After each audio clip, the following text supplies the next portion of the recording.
أنا لما استشهدت لما جينا هنا على الخيمة قعدت معاها 100 يوم لما طلعنا من غزة لما استشهدت، قعدت معاها ويعني عرفت كل شيء عملها. يعني الحليب لما تجوع أعرف إنها بدها تاكل، لما بدها تنام أعرفها إنها بدها تنام. يعني وهي لما بدها تغير أعرفها إنها بدها تغير، لما بدها تلبس أعرفها إنها تلبس.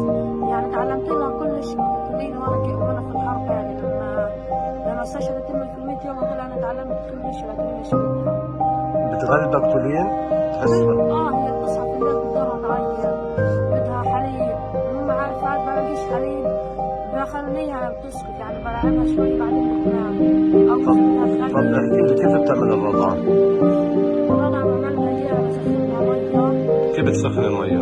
بجيب حطب، يعني بروح أجيب من الشارع حطب، بعدين بولعها وبسخنها عليها المية. بعد سخنها المية بحط لها على الرضعة قديش الحليب بدها كمان سنتي، ومعلقة حليب يا معلقتين لما تكون في